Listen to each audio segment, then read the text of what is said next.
Ladies and gentlemen, thank you for standing by, and welcome to the Tesla Q3 2020 financial results and Q&A webcast. At this time, all participants are in a listen-only mode. After the speaker presentation, there will be a question-and-answer session. To ask a question during the session, you will need to press star 1 on your telephone. If you require any further assistance, please press star 0.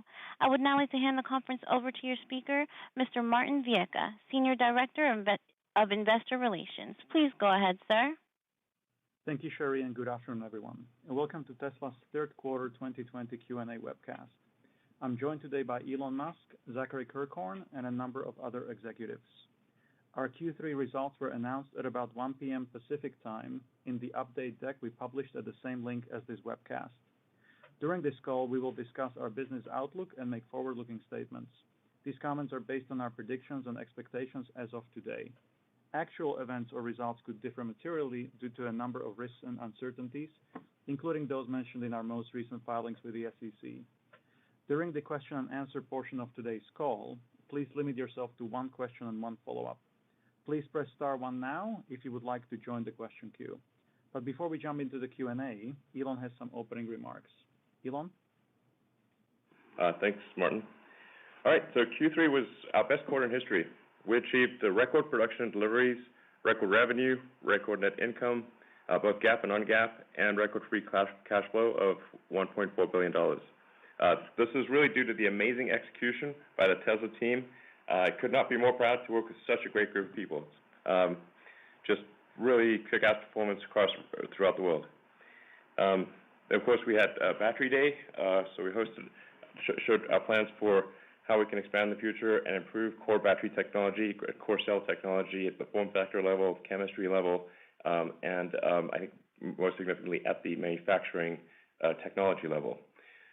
Something a comment I've made in the past is that I think Tesla's long-term competitive strength will be primarily manufacturing. This is counterintuitive, but I'm quite confident this will be what happens. Anyway, so we presented what the team's been working on for a long time, batteries. We wanted to step back and really rethink batteries from scratch. First principle thinking, just look at the fundamental physics and say what, rather than compare to other products in the market, just say from a physics standpoint, if what's the limit of physics? What's the platonic ideal of a perfect cell, and how close can we get there? That was our aspiration, and I think we've got a pretty good approach to it, which will only get better over time. And we went through all of the engineering solutions for every important part of battery design and production, and we'll continue to iterate on that and just recursively improve the core cell and battery technology. The result, we think, in a few years will be batteries that cost half as much and where the capital expenditures required are a third or less of what they are today. And we expect Giga Berlin will see our first battery cell production line at scale. Regarding the full self-driving beta release, the Autopilot team, again, just a really all-star team. I spent a lot of time with the Autopilot team, and there's just a lot of really talented people in that team who've worked incredibly hard to get the beta release out. So I just really like to thank them for their hard work, and it's just a very smart group of people. So I think we're starting very slow and just very cautiously because the world is a complex and messy place, and so we put it out there last night, and then we'll see how it goes, and then probably release it to more people this weekend or early next week, and then just gradually step it up until we have hopefully a wide release by the end of this year. And of course, as the system collects more data and it becomes more robust. It's sort of like, how does Google as a search engine get better? It's because everyone is programming it by asking it questions all the time and clicking on particular links. So it's got this great feedback loop, and that makes it an extremely effective search engine. It's the same thing for autonomy. Having on the order of 1 million cars that are providing feedback and specifically feedback on strange corner case situations that you just can't even come up with in simulation. This is the thing that is really valuable. It's not like the obvious stuff. Obvious stuff you can do in simulation. But weird corner cases, only reality can give you that.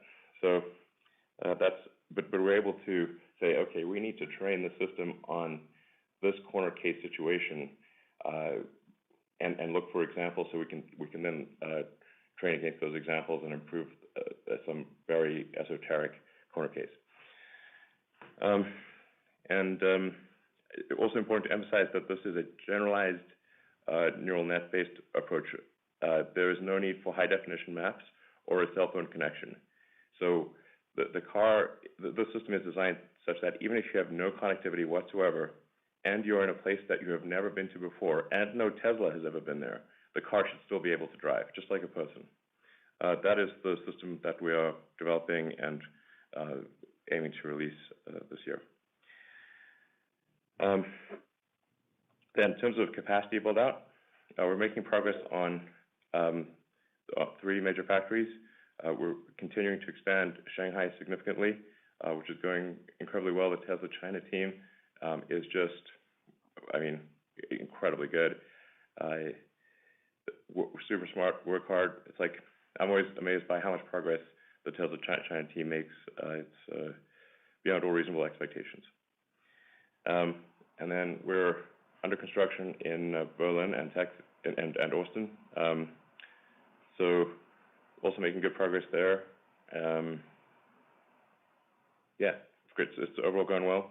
I should make the point that for Berlin and Austin, we do expect to start delivering cars from those factories next year, but because of the exponential nature of the spool up of a manufacturing plant, especially one with new technology, it will start off very slow at first, and then become the output will become very large. Just in general, manufacturing follows the S curve, and and I think sometimes people, if they haven't spent a lot of time manufacturing, kind of think that once you have a factory, you can just sort of turn it on and it's at capacity. But it will typically take about 12 to 18 months to reach capacity, and that is a very fast period of time, especially for new technology. So, yeah, I'd say 12 to 24 months even. So generally what I see is the manufacturing capacity is underestimated in the beginning for quite some time. Then it's sometimes overestimated because this is an S-curve. It goes exponential to linear to logarithmic. It's actually an incredibly hard thing just bringing a production plant to volume technology. Because you can actually think of it like you've got, to first order approximation, 10,000 unique parts or processes, all of which operate on an S-curve, and with a bunch of uncertainty, and you can just slide 10,000 S-curves on an X-axis, and that's what bringing up a large automotive plant is like. And which one's the laggard, which one's the leader? It's very difficult to tell, and it's constantly changing.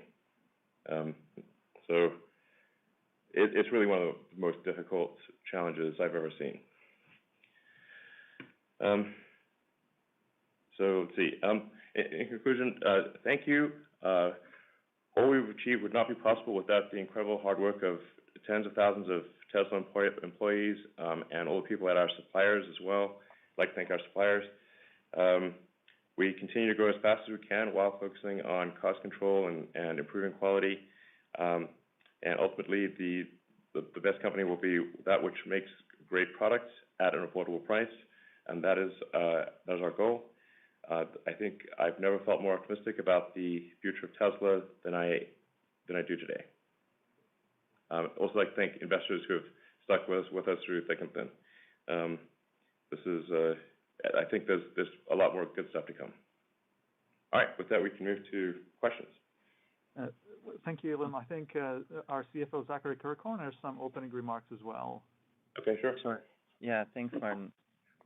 Overall, our financial health continues to rapidly improve, with Q3 being another great quarter on nearly all dimensions, as Elon has mentioned. On net income, we achieved our fifth sequential quarter of profitability, our best net income, and nearly double-digit operating margins. Two things that are important to note to set context for Q3 profitability. First, the regulatory credits business was stronger than our expectations, and we are tracking to more than double this year compared to last. Second, as a result in the rise of the market cap of the company, the second and third tranche of the CEO grant vested during the quarter. Additionally, we have begun expensing one more tranche, resulting in roughly $300 million of combined period expense.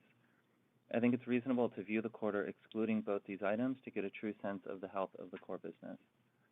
On automotive gross margin, excluding regulatory credits, it increased materially from 18.7% to 23.7%, with some of our programs achieving greater than 25% gross margin. Keep in mind that inefficiencies related to factory shutdowns affected our margins in Q2. We continue to reduce our manufacturing and operational costs. We are also seeing benefits from the ongoing upward trend of locally built and delivered cars, which has increased from under 50% at the beginning of last year to over 70% most recently, which is a core component of our cost reduction strategy. We are also seeing financial benefits from improved vehicle reliability across the fleet. Services and other margin improved yet again, driven by our used vehicle business and efficiencies in our service operations. In the energy business, we achieved record storage deployments, aided by the positive reception of the Megapack and Powerwall products as production and deployments grow. Additionally, our solar deployments doubled, and we're continuing to make progress on that front. On cash flows, our cash balance increased to $14.5 billion, which includes free cash flows of $1.4 billion, our highest yet. Our operating cash flows were $2.4 billion, including a $600 million benefit from working capital, as we've made progress on days of receivables and inventory, despite a reduction in days of payables. Note that the majority of our operating cash flows are driven by the strengthening of our core operations. Capital expenses grew to $1 billion, driven by Model Y investments in Shanghai, Berlin, and Austin. As for previous investments in Model 3 Shanghai and Model Y in Fremont, we are expecting these programs to have already fully paid for their respective investments by the end of this year. Looking forward to 2021 and 2022, we have revised up our expectations for capital spending by $2 to $2.5 billion, which we have ample liquidity and expected cash flows to fund. This is driven by an increase in in-source scope for certain factories, including battery cell manufacturing, as well as investments to enable greater capacity expansion in the future. While we expect the return on our investments to remain very strong, keep in mind that with additional scope and location-specific costs, the payback of these investments may be slightly longer than what we saw in Model 3 in Shanghai and Model Y in Fremont.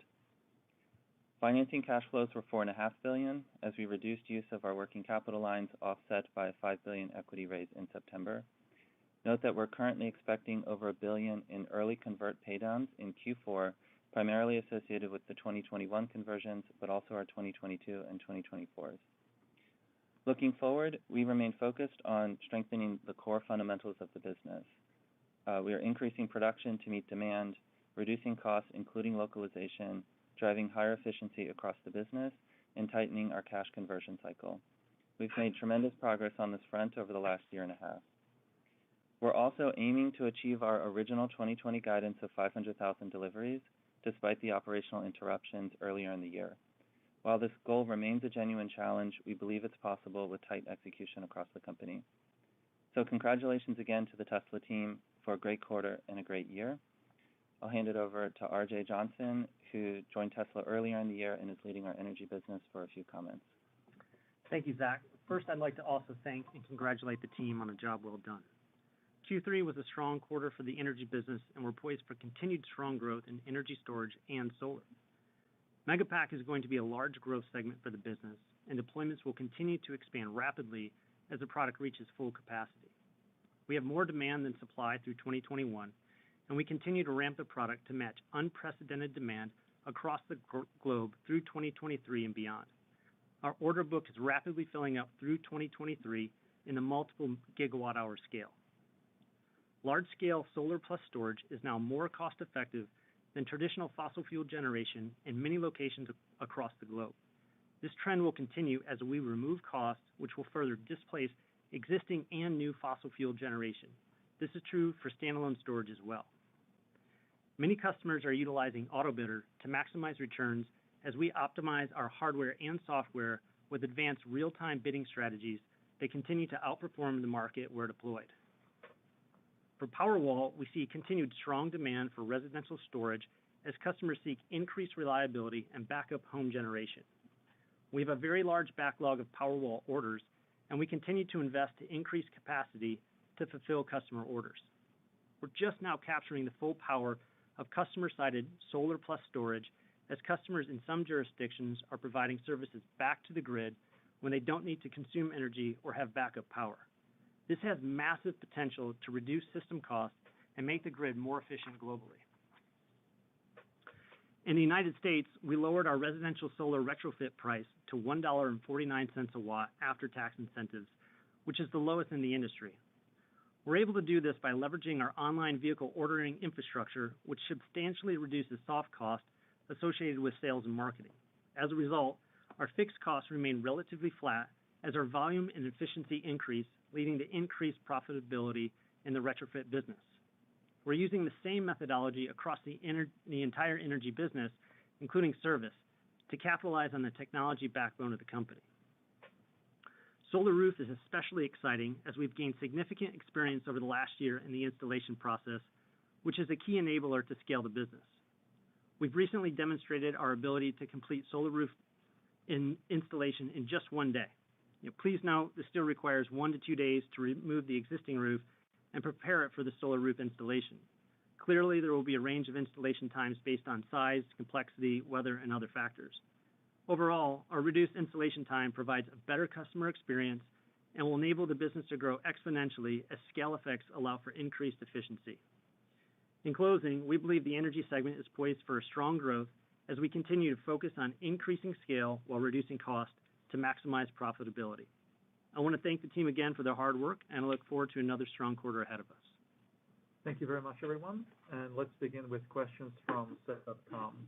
The first question from retail shareholders is Tesla planning to start 4680 cell production at Giga Berlin at the same time as vehicle production? Can Tesla share more information on what products will use the battery cells from the pilot line in Fremont?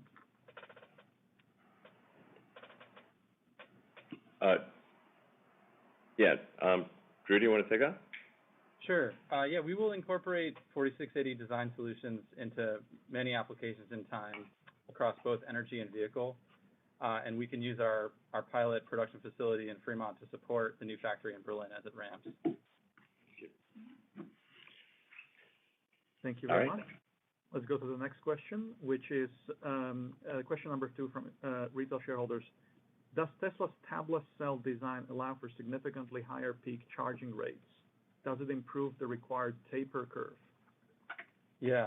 The fundamental limitation on charge rate in lithium-ion batteries is avoiding lithium plating on the anode. And while the tabless architecture helps avoid overheating because it's a more power-dense architecture at high continuous charge rates, it doesn't change the anode plating story. Electrode design and anode material choice more directly determines the maximum charge rate and how to avoid that lithium plating problem. Okay, thank you very much. The third question from retail is, would FSD be able to be transferred to our next vehicle or pay a transfer fee? It would add to a brand loyalty, the same way gaming companies and cell phone companies keep you in their ecosystem by letting you transfer purchases to upgraded hardware.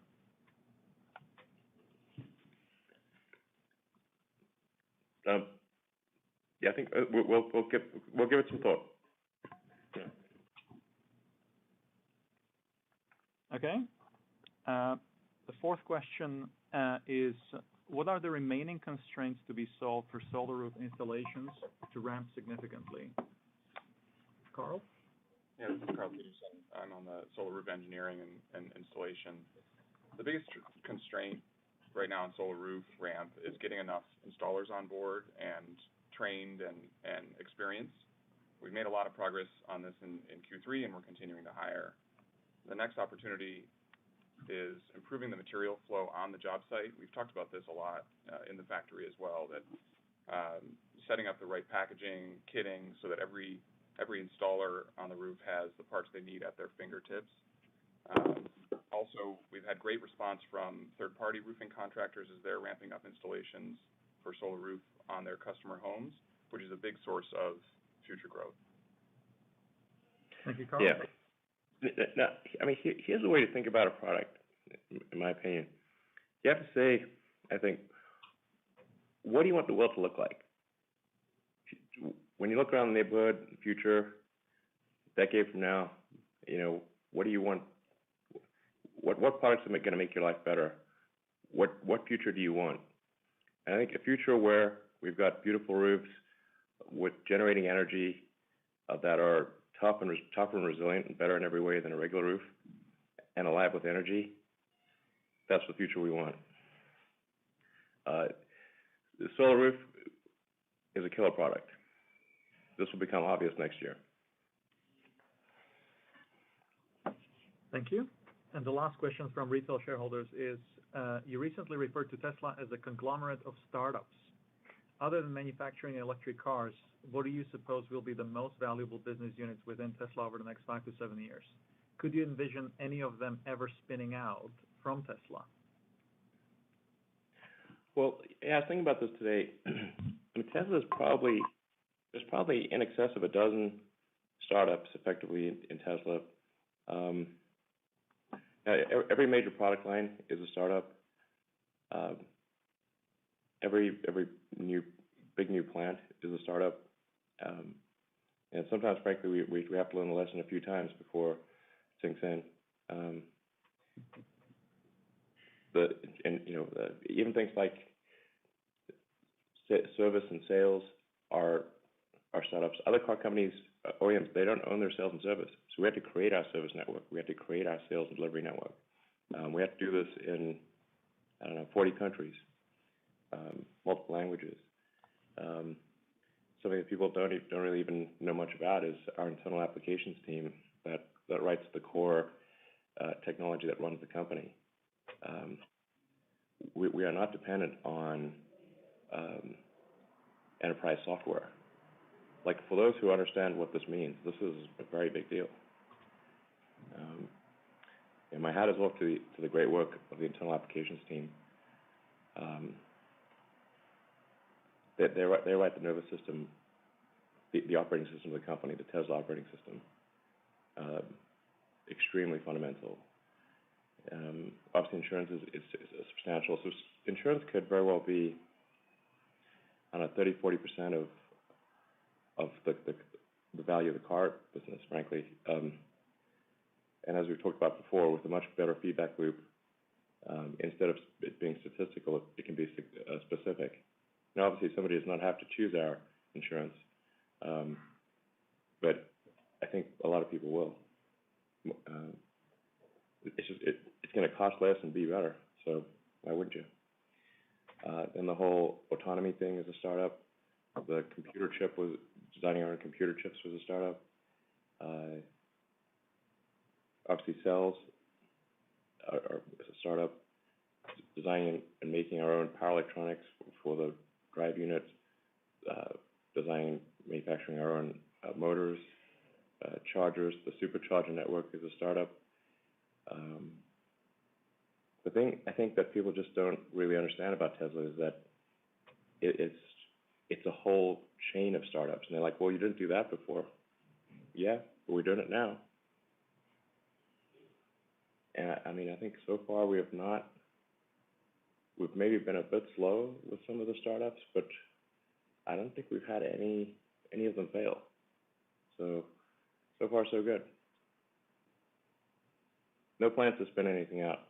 That just sounds like added complexity. Thank you very much. Let's go to institutional investor questions. The question number one is, as a bridge to the ride-hailing network, could you leverage the insurance product to give customers the ability to rent out their vehicles via the app, thereby enabling the car to make money for them. So basically proprietary version of two-row. I think we're going to focus on enabling the robotaxi system. So you can just basically, that's really quite a small subset of the overall robotaxi or robocar thing, where you can have the car be autonomous for you. You can have the car be, shared with friends and family. You can add or remove it from the network. You can have it be entirely in the network. I mean, if you're an Uber or Lyft driver, you could be managing, a fleet of 10 cars. It sort of seems like a, shepherd tending the flock type of thing. It's like you just get way more leverage.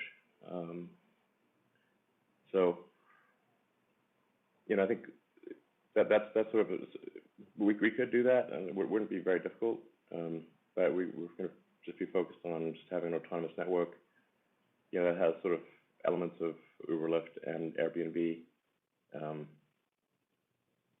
Yeah. Thank you. And the second question from institutionals is, residential energy use accounts for roughly the same magnitude of carbon emissions as road transport. Today's boilers and aircon units are profoundly unsexy.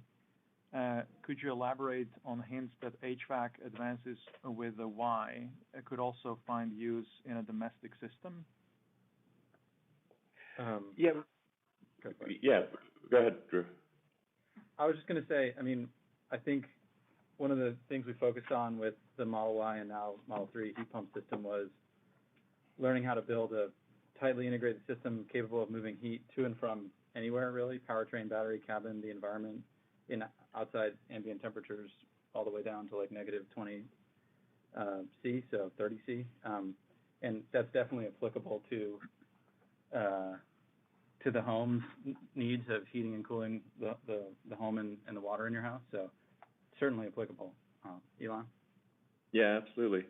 I think like the heat, for the heat pump in the car, being able to use the battery as both a thermal and an electric energy reservoir is very significant. Same thing could be applied to a home with the water heater, and the battery pack itself, of course. So, I think there's potential for an integrated home system that kind of does power generation, storage, heating, cooling, air filtration, water purification in a really tight package. We don't actually have like a prototype or anything, but I think conceptually that is something that would be probably good to have. Thank you. The third question from institutionals is, if meeting your long-term volume targets requires price reductions that preclude you from achieving your low double-digit stated margin targets for the autos business, will you still reduce prices accordingly?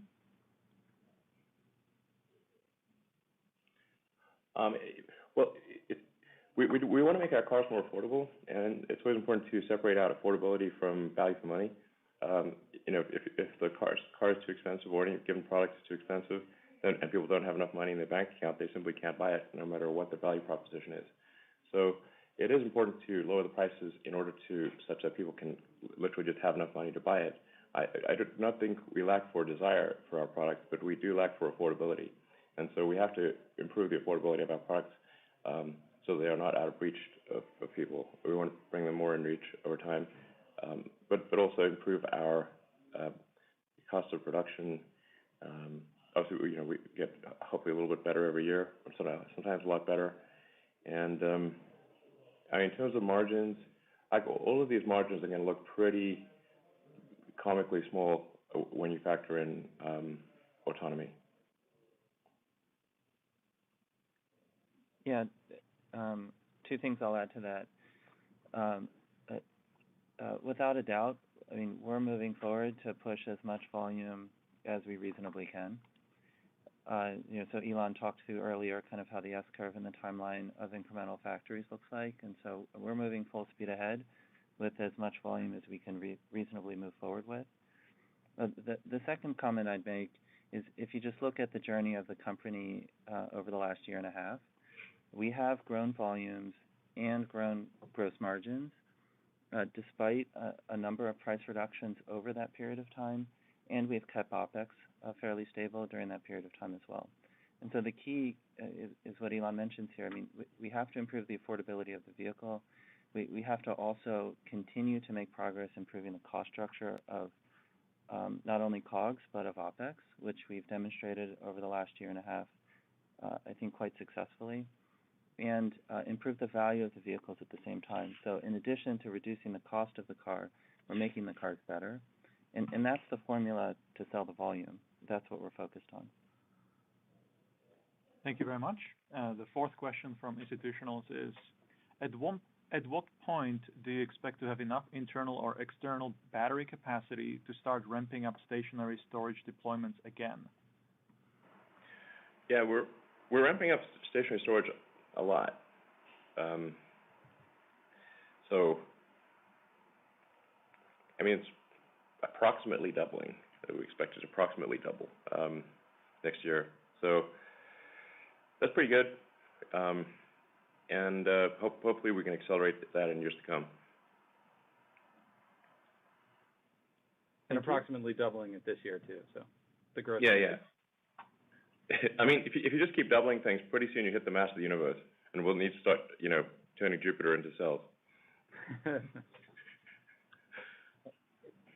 And the last question from institutionals is, manufacturing is hard, delays happen. What contingencies do you have in place to ensure that bottlenecks that you might encounter while ramping internal cell production will not preclude you from your ability to hit your Model Y production volume targets in Berlin and Texas?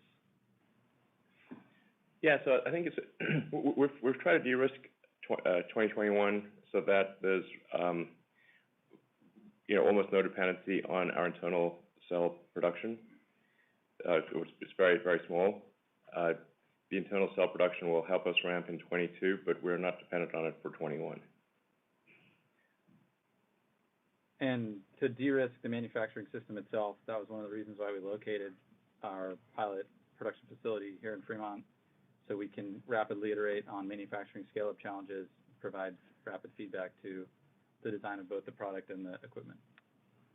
Yeah, and our pilot line is pretty big as pilot lines go. It will be in the top 10 cell factories on Earth, I believe. Yeah, that is true. Our subscale one, yeah. So. Thank you very much. And now we can go to questions from analysts online. Cherie? Thank you. Again, we remind you to please ask one question and one follow-up question.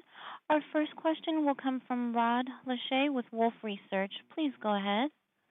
Hi, everybody. Just wanted to ask about the targets from your battery day. Looked like you could be approaching something like 20 million vehicles by 2030 if you hit those goals. Could you maybe share with us a little bit more of a midterm target, like where would you be by 2025, and maybe give us a little bit more insight into the investment required to get there, just to put that extra $2 to $2.5 billion per year into context? Yeah, I mean, I think the tricky thing with trying to predict things midway through an exponential is that if things are doubling every year or even just growing 50%, then if you shift one, plus minus 1 year, it has a huge effect on the number. So then it sounds like, wow, you either massively exceeded or massively undershot. But it's actually what's going on is a giant S-curve. So a whole bunch of pretty big S-curves that integrate into a gigantic S-curve. So that's why it's difficult to predict the middle.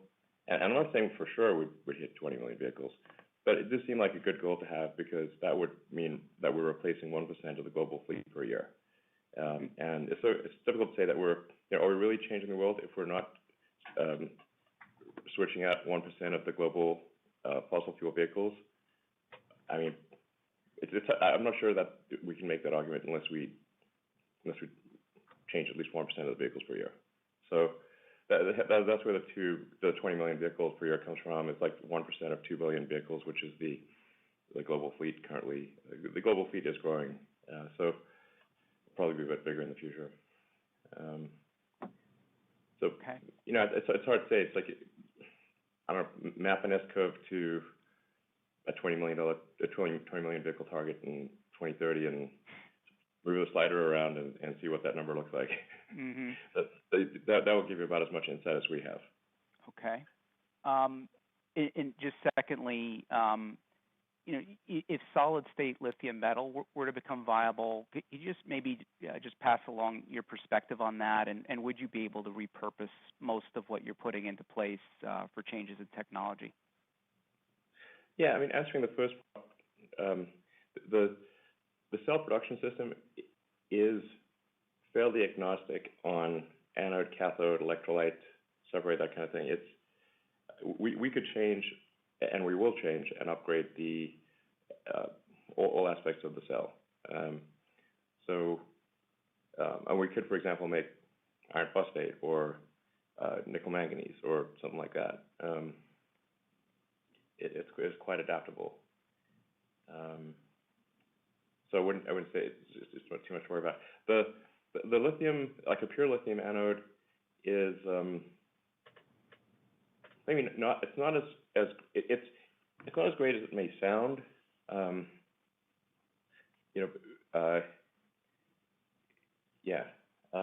But volumetrically, you're not gaining all that much. Because if you've got nothing on the anode side, and you just play out lithium, it's got to go somewhere. So you got to have room for it. Lithium is less volumetrically dense in the pure metal form than it is intercalated into silicon. So it's kind of hard to understand, but that's the truth. And then, as we showed in our presentation, the total anode cost that we're talking about is only $1 or $2 per kilowatt hour. So the value of like removing the anode material isn't super high either. So, yeah, I totally agree, Elon. Yeah, exactly. But if it should turn out that a pure lithium anode is the right move, that would be no problem. Right. Agreed. Yeah. All right. Thank you. Thank you. Next question, please. Our next question will come from Colin Ruff. Go ahead. Thanks so much, guys. You're talking about insourcing a number of processes. Can you talk a little bit about which processes you're moving in-house and the equipment that you're planning to make yourself versus some of the equipment that you'd be buying from other folks? So are you talking about for cell manufacturing or something, or? Well, cell manufacturing for sure, as well as on the molds that you talked about. But in terms of the capex budget that you mentioned earlier, talking about the number of processes coming in house and which equipment pieces you're planning to make yourself versus buying. Okay, well, I mean, Tesla is absurdly vertically integrated compared to other auto companies or basically almost any company. We have a massive amount of internal manufacturing technology that we build ourselves. We literally make the machine. In fact, we design. It's like, okay, what is the thing we want to make? Design the machine that will make that thing. Then we make the machine. This makes it quite difficult to copy Tesla, which we're not actually that opposed to people copying us, but it's quite difficult because you can't do catalog engineering. You can't just, I'll pick up the supplier catalog, I'll get one of this machine, one of that machine, bingo, now I'm Tesla. You have to.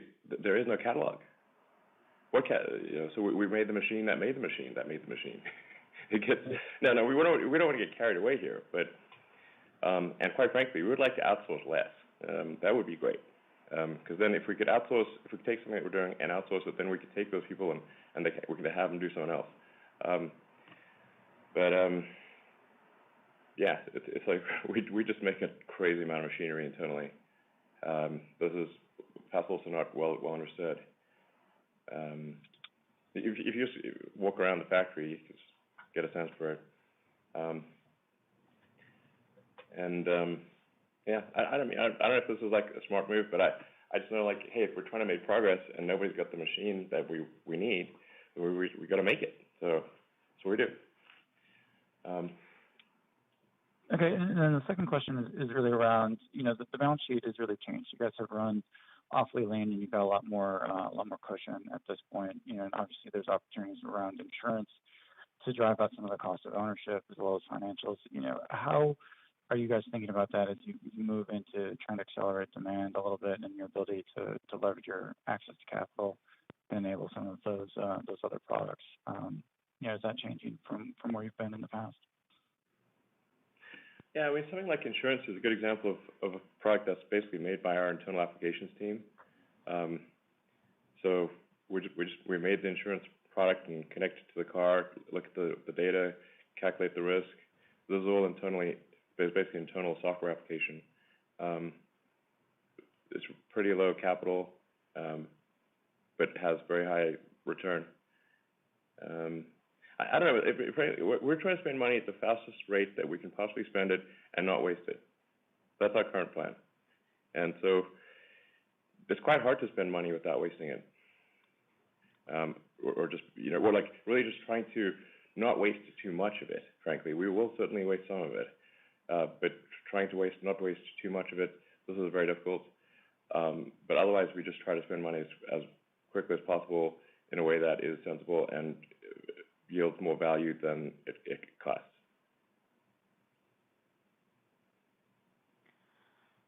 Thank you. Our next question will come from Adam Jonas with Morgan Stanley. Please go ahead. Hey, Elon. Question on LiDAR. If LiDAR were totally free, would you want to use it in your cars near term? Would that tech significantly help Tesla in the training of your neural network for FSD? I mean, totally free? Probably not. I think even if it was free, we wouldn't put it on. Okay. Let's follow up then. Amazon appears to be investing in building an autonomous or electric transport network of some ilk through some organic investments, but also, Zoox, Aurora, Rivian, et cetera. What advice would you give Jeff Bezos in his endeavor? Well, I don't know how much he cares about this, but I guess he sure is investing a lot of money in it.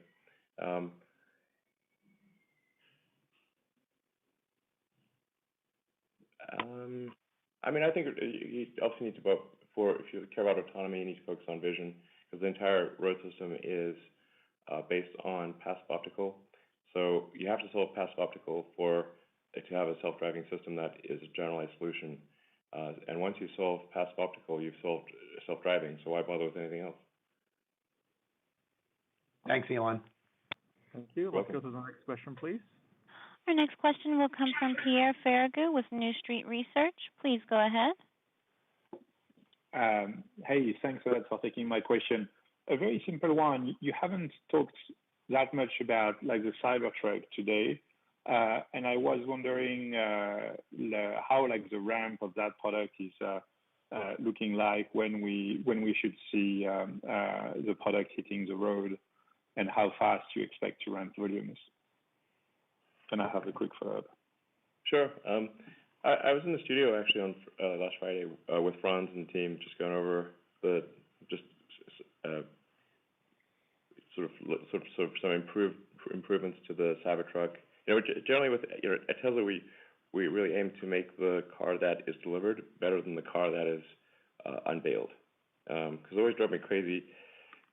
Car companies would unveil these awesome-looking cars, and you're like, great, can't wait till I make that. And then the car they actually make is much worse, and that is it's really disappointing. So, man, we always want to make the car that we deliver be better than the car we unveil, and that's the goal with the Cybertruck. So there's a lot of small improvements compared to what was unveiled. I think it's going to be better than what we showed, yeah, it's cool. It's going to be made in Austin, so it's dependent on completing that factory. And there are obviously new technologies with the high hardness kind of armored exoskeleton. This is never been done before, so there'll probably be some challenges along the way. And obviously something that's extremely high hardness and difficult to scratch or dent is also difficult to form. So there's some manufacturing challenges there. That's why it's so cleaner.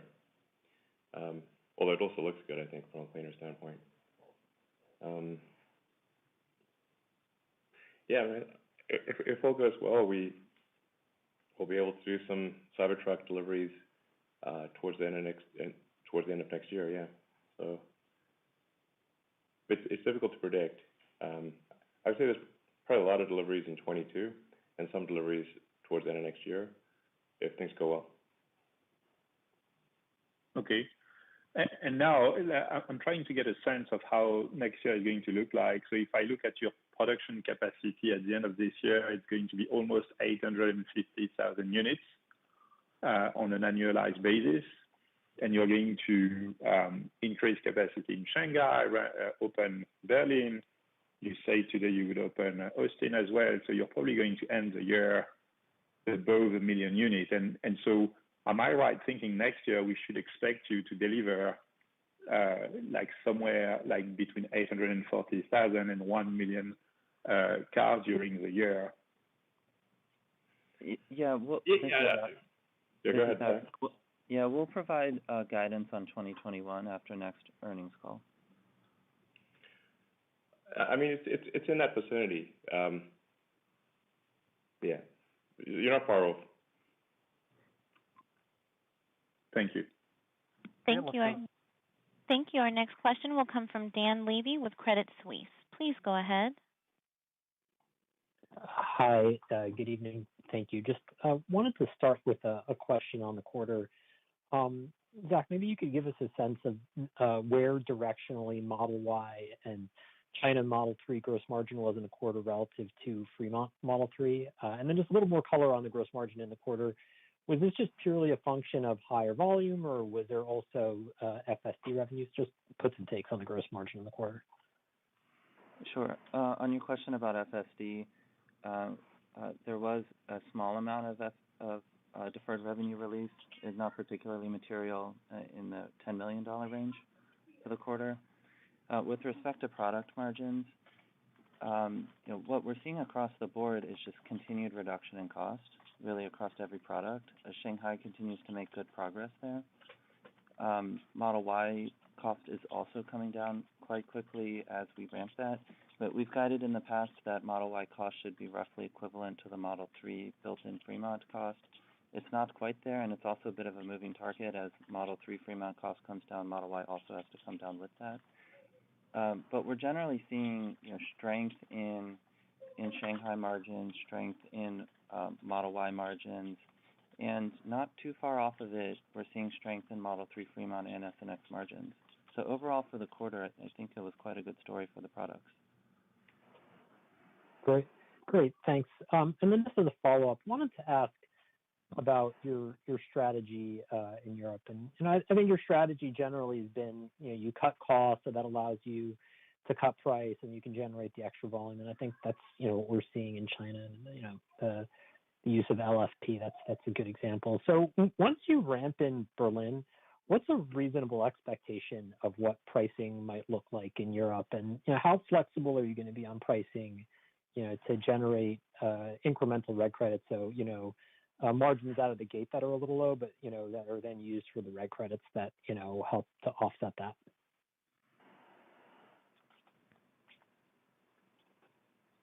Yeah, but what I think I would say generally to the question is, we've been in a position for some time now where we are prioritizing where in the world we send our production. And, there's different factors to that depending upon when different product changes are made, what the logistics routing looks like, different things going on in different markets. But we are in a position where we need to prioritize. What we're trying to do as fast as we possibly can is get production up higher so that we're not in a position of needing to prioritize again. I think that gets at the sentiment of your question. Okay, let's go to the next question, please. Our next question will come from Gene Munster with Loop Ventures. Please go ahead. Good evening.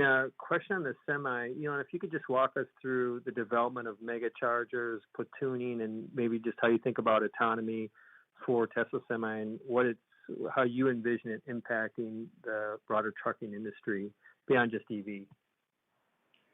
Well, actually, Jerome, do you want to answer that? Yeah, we continue the development of the semi, and in particular, mega chargers. We realized that the 350 kilowatt or so that we might be looking for cars is not going to be enough for semi. So we're looking for something much more powerful than that that can achieve essentially charging as fast the semi as you during a break during your driving time, so that you can drive until the next break. Yeah.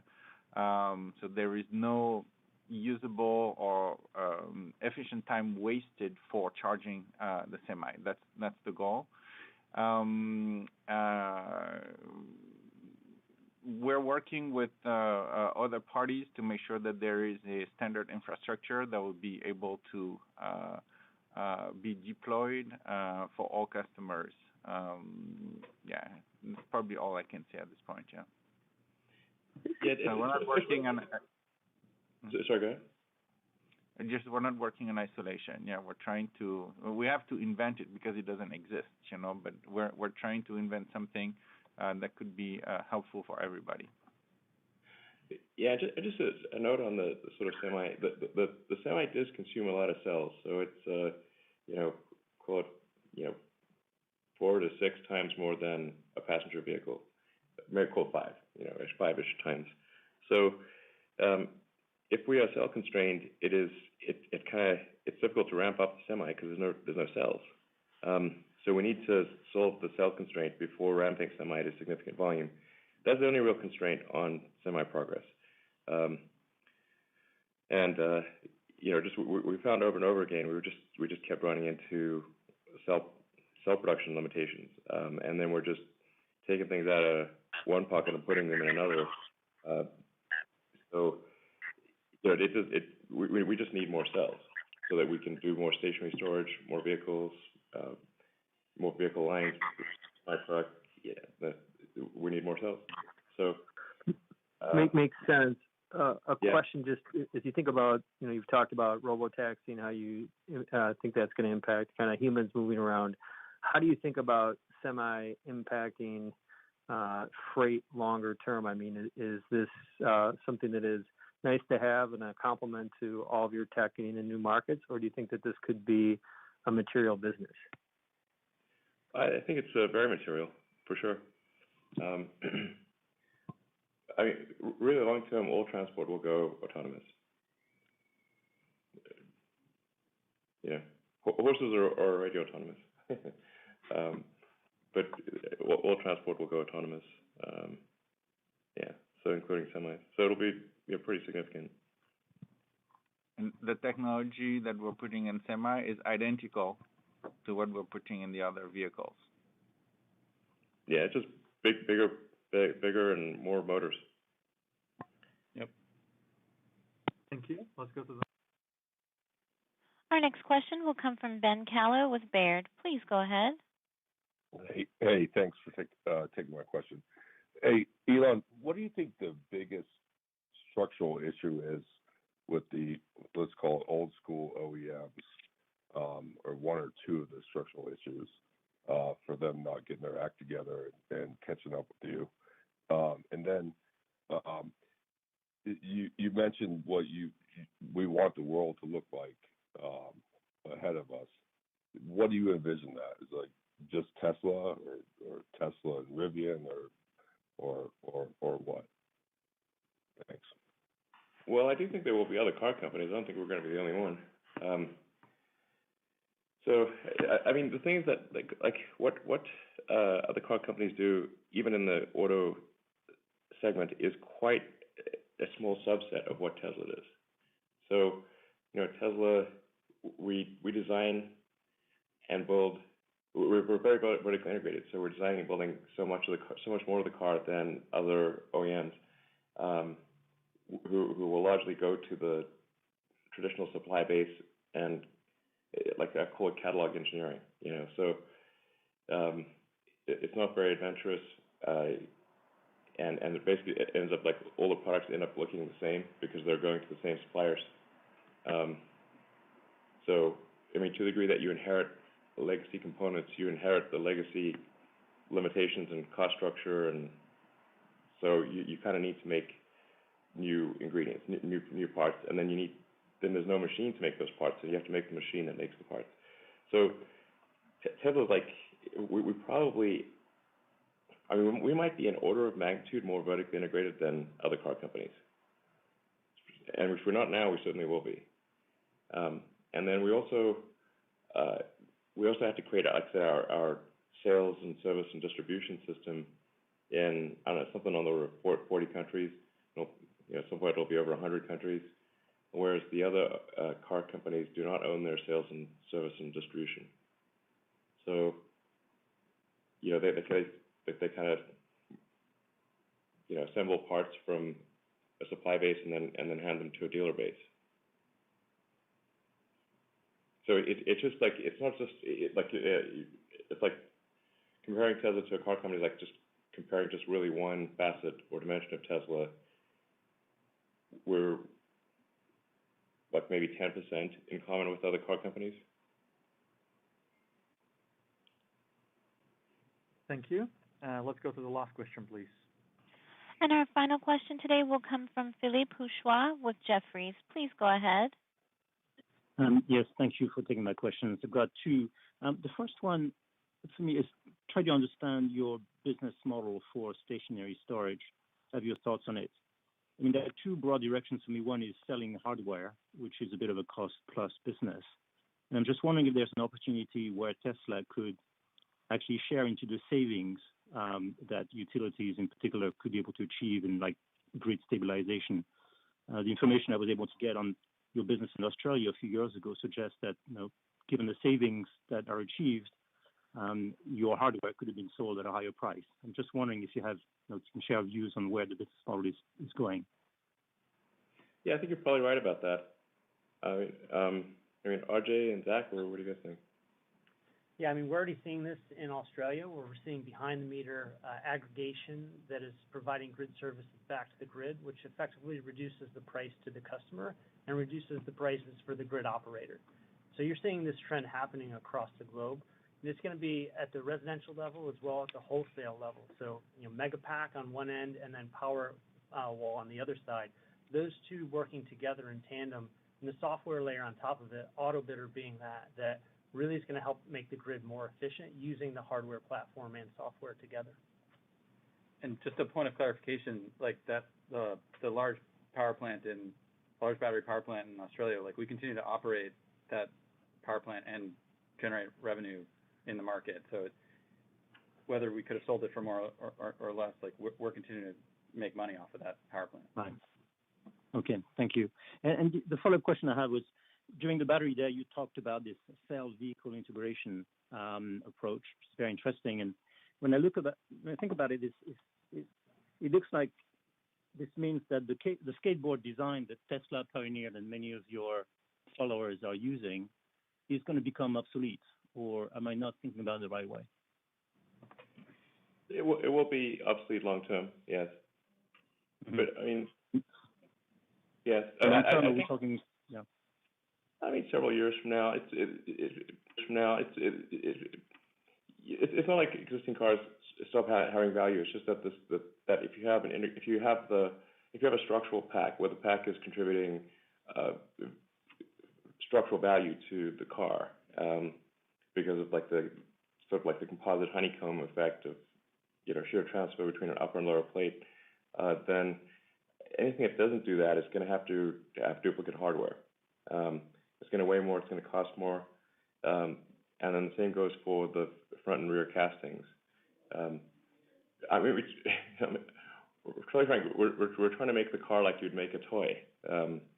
If you had a toy model car, and then it's got to be real cheap and look great. How would you make that? You would cast it. And that's how it's done. It would be absurd to make it up of tiny little pieces of stamped metal joined in complex ways. So it's sort of a natural thing to do. And then the same goes for using the energy storage. the battery as a structure, which is done for aircraft wings and for rockets. The early rockets and aircraft, they had a separate aeroshell from the propellant tanks or fuel tanks, and then they realized that doesn't make sense, and you got to integrate. You got to have your fuel tank in wing shape, or you got to have your propellant tanks in the shape of the body of the rocket, for example. You don't want to put a box on a box, basically. So, which over many years made it like basically uncompetitive to have an aircraft that has separate fuel tanks from the wing. The wings need to be fuel tanks. But like, I wouldn't think of this as like it's like an overnight transition. It's several years. But then, like I said, over time, it won't be competitive to have a different architecture, in my opinion. Thank you very much. Unfortunately, this is all the time we have for the Q&A today. Appreciate all your great questions, and we'll speak to you again in about 3 months. Thank you. Goodbye. All right, thank you. Ladies and gentlemen, this concludes today's conference call. Thank you for your participation. You may now disconnect.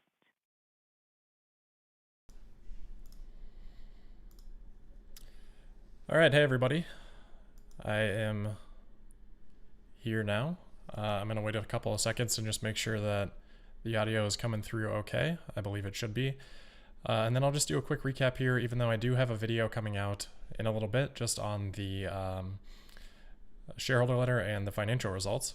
So I tried to export that and upload it really quickly before the earnings call started, but the export just took a while, so we just had to wait a little bit. But that'll go live pretty much like right after we get done here.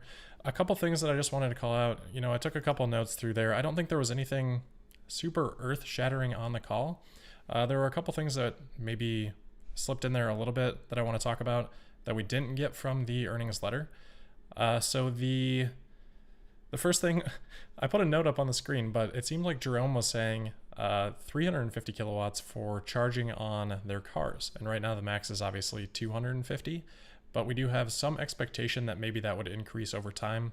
Tesla with the Cybertruck said that on the unveiling slide that they had, they said that it would be 250 kilowatts plus. So we do have some expectation that that would increase. Maybe Jerome accidentally let that slip a little bit. Maybe 350 kilowatts is what they would plan to increase it to when that does eventually happen. If that's the case, who knows how long that would be. So we'll have to wait a little bit and see on that, but that was interesting. We'll go back and listen and see if he did say that for sure. Pierre Farragut asked about the guidance for next year. Obviously, Tesla's waiting to give that until next quarter. I would expect they'll give relatively conservative guidance like they did this year. I think, we have a good lesson this year of why giving conservative guidance is a good thing.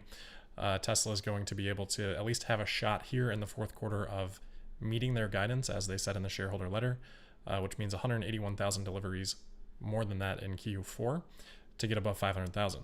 So then when we head to next year, ending capacity this year, in the letter they said 840,000. That's what Pierre was asking about. And then he said, some things are supposed to come online next year with Giga Berlin, Giga Austin, expansion of Shanghai. So he was saying year end next year, it should exceed 1 million pretty easily. So basically that gets you somewhere deliveries in between 840,000 and 1 million, or, potentially more. We'll talk about that more in the future. But Elon was saying, yeah, that's, essentially in the ballpark. So if we think about 500,000 this year and we go to, 850,000 next year to over 1 million, you're looking at 70% growth to 100% growth, or potentially even higher. And again, I would expect when we get that Q4 update, they'll be relatively conservative. Maybe we see something like 850,000, as the guidance saying that they expect to exceed that. That's sort of what they laid out this year. So I thought that was interesting. Solar roof comments in the beginning, those were super interesting. They talked a little bit about the ramp up, but Elon said, this is going to be a killer product, next year, and to stay tuned for that. So it definitely seems like they have some updates in the pipeline for the solar roof. I would imagine they continue to try to just bring costs down. Unfortunately, the energy margin right now is quite low. Again, something I talk about as we go through the financials in the other episode that I'll post in a bit. But it was only about 4% this quarter. And I think that is being dragged down by the solar roof to some extent. And it also seems like the Megapack, as they ramp that up, it's going to take a little bit just to generate those economies of scale on the rest of the production process for the Megapack is sort of my guess. But yeah, we'll keep a close eye on the energy margins. They were improving service margins, which is good for this quarter. Just looking at my notes here, they did note in the beginning that they are increasing their investment. Coming out of Battery Day, this should be no surprise. Capital expenditures, I think, were previously guided to be a couple billion a year, maybe 2.5 or something like that, or 2.5 to 3.5. I believe, although I have to go back and check, I believe they said they're increasing that essentially by 2 billion or 2.5 billion. So if that is correct, we could be looking at $4 or $5 billion a year, maybe a little bit more than that in capital expenditures, which I think makes sense. This quarter we saw $1 billion in capex. So even just extending that, 4 quarters, you're already at 4 billion. So it's kind of the run rate that they're at here right now. And obviously they're bringing 3 factories online right now. They're ramping up their in-house battery cell production. All those things are just going to take capital. So it's gonna be a lot of investing here, but that's nothing new from Tesla. We're gonna start seeing a lot of revenue too. So, if they're doubling revenue next year, doubling deliveries, they're gonna be, have the money available to continue to double capex and still generate the operating margin and free cash flow that they're generating today. So pretty exciting stuff there. He talked a little bit about the S-curve of ramping production in a couple different places. Nothing new from Tesla, but we should just keep that in mind next year when we're sort of forecasting out for Berlin and for Texas. And especially on the Cybertruck, I think there's a lot of new technology there. But with Giga Berlin too, with sort of the redesigned structure of the Model Y and the internal batteries. They did mention the pilot line production, so that's going to ramp up to 10 gigawatt hours.